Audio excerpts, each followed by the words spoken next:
lokal yang ada di Sulawesi Selatan, yaitu Pasan Rikajang, daerah Amatoa, Kajang, Bulukumba.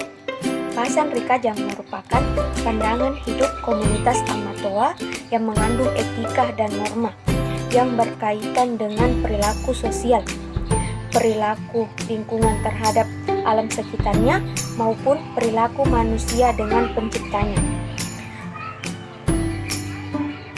Komunitas Amatoa bertujuan untuk melestarikan Pasan Rikajang dan menjaganya agar komunitas Amatoa tetap tunduk dan patuh kepada Pasan, yang merupakan pandangan hidup yang bersifat mengatur, tidak dapat dirubah, ditambah maupun dikurangi. Selanjutnya, kearifan lokal yang ada di Sulawesi Tenggara, yaitu Mohoto Outa, daerah Solaki, Sulawesi Tenggara. Upacara Mohoto Outa memohon agar hutan yang sudah ditebangi dapat memutar kembali, agar dapat dimanfaatkan oleh generasi berikutnya. Hal ini dibuktikan dengan konsep-konsep atau kenyataan empirik seperti Anahoma, Osambu, dan Diliwata, yang merupakan bukti bahwa kawasan yang sudah ditebangi dapat menghutan kembali. Yaitu upacara adat hindir bunga buah dari Kalimantan Barat. Upacara adat hindir bunga buah dilakukan berdasarkan pada tidaknya tanaman-tanaman buah berbunga.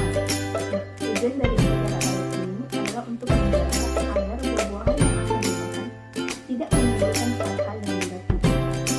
Kegiatan upacara ini dilakukan di tempat khusus yang dinamakan malam pekerjaan, sekarang dijadikan keramat buah.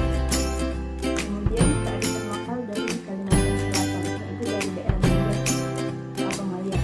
Kapemalian ini adalah pantangan-pantangan atau aturan-aturan dalam pengelolaan lingkungan.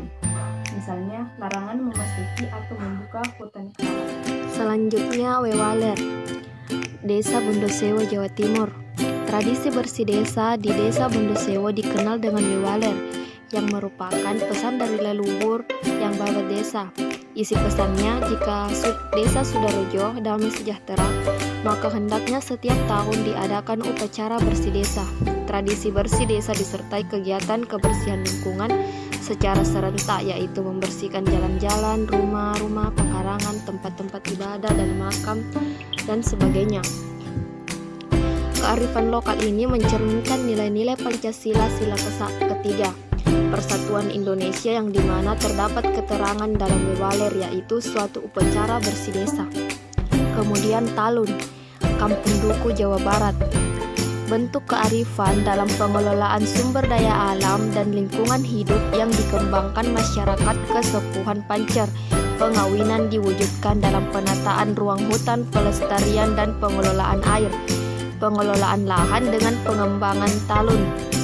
Kearifan lokal ini mencerminkan nilai-nilai Pancasila ke-1, yaitu nilai ketuhanan, di mana terdapat suatu kepercayaan bahwa tidak boleh masuk hutan tanpa izin Aba Anom. Tebat atau Pasima di Sumatera Selatan.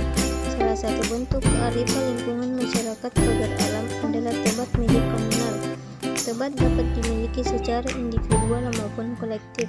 Kearifan lokal ini mencerminkan sila ketiga, yaitu gotong royong dalam membersihkan kolam ikan dan juga saat memanennya, yang dapat memperkuat ikatan sosial masyarakat, memperkuat rasa solidaritas sehingga dapat mempersatukan warga, dan juga ikatan ini akan terus tambah kuat setiap kali masyarakat melakukan kegiatan ini. Selanjutnya, Lubuk Larangan atau Mandailing di Sumatera Utara. Lubuk Larangan adalah bagian sungai yang dilindungi.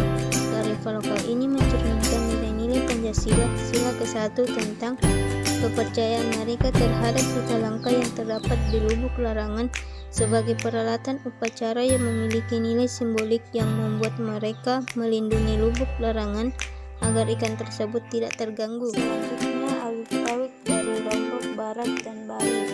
Awik-awik memuat aturan adat yang harus dipenuhi setiap warga masyarakat di Lombok Barat dan Bali, yang sebagai pedoman dalam bersikap dan bertindak, terutama dalam berinteraksi dan mengelola sumber daya alam dan lingkungan. kearifan lokal ini mencerminkan nilai-nilai Pancasila ketiga, Persatuan Indonesia, yang dimana terdapat keterangan bahwa dalam aluk-aluk adanya berinteraksi dan mengelola sumber daya alam. Jadi dengan adanya berinteraksi tersebut dapat memupuk persatuan masyarakat yang saling berinteraksi. Selanjutnya, Trihitakarana dari Bali. Trihitakarana yaitu suatu konsep yang ada dalam kebudayaan Hindu Bali yang berintikan keharmonisan hubungan antara manusia dengan Tuhan, manusia-manusia, dan manusia alam, merupakan tiga penyebab kesejahteraan jasmani dan rohani. Ini merupakan bahwa nilai keharmonisan hubungan antara manusia dengan lingkungan merupakan suatu kearifan ekologi pada masyarakat dan kebudayaan Bali. Kearifan lokal di Nusa Tenggara Barat yaitu Bau Nyale. Istilah Bau Nyale ini berasal dari bahasa Sasak yang artinya menangkap cacing, di mana bau berarti menangkap, sedangkan nyale berarti cacing yang berwarna-warni. Bau Nyale ini merupakan sebuah tradisi yang sangat melegenda dan mempunyai nilai sakral yang tinggi bagi suku Sasak. Bau Nyale itu berkaitan dengan cerita rakyat yang berkembang di Lombok Tengah bagian selatan, yaitu cerita Putri Mandalika. Dan yang kedua, kearifan lokal di Maluku yaitu Pela Gendong, di mana Pela Gendong merupakan suatu sebutan yang diberikan kepada dua atau lebih negeri yang berbeda agama dan saling mengangkat saudara satu sama lain. Dan Pela Gendong sendiri merupakan intisari dari kata pela dan gendong, di mana pela itu suatu ikatan persatuan, sedangkan gendong artinya saudara. Jadi Pela Gendong adalah suatu ikatan persatuan dengan saling mengangkat saudara. Selanjutnya, Malinau Kapal, Sungai Pisang, Sumatera Barat. Malinau Kapal memiliki dua versi, yaitu Malinau Kapal Baru yang pertama kali mau turun ke laut, dan jika kapal-kapal nelayan selalu sial dalam setiap operasi. Malinau Kapal Baru. Malinau Kapal Baru prinsipnya merupakan suatu upacara untuk meminta izin kepada Allah Subhanahu wa Ta'ala untuk mengelola isi lautan. Malinau kapal untuk membuang sial. Malinau kapal yang berkaitan dengan membuang sial ini relatif lama dan rangkaian upacaranya tergantung pantangan yang dilanggarnya. Tetapi jika nahkoda dan abk-nya tidak mengetahui sebab kesialan yang menimpa, biasanya mereka akan ke dukun kapal untuk kapalnya dimaui. Selanjutnya, Maromu, Natatoro, Sulawesi Tengah, merupakan sistem kerjasama yang berlaku dalam pengelolaan tanah atau hutan bagi masyarakat adat Natatoro. Sistem ini mengandung nilai saling membantu meringankan beban pekerjaan satu sama lain, dari awal pengelolaan hingga panen. Sistem Maromu dilakukan secara bergiliran dari satu keluarga atau pribadi kepada yang lain. Pengelolaan tanah atau hutan melalui beberapa tahapan dan struktur yang diatur menurut kategorisasi hutan.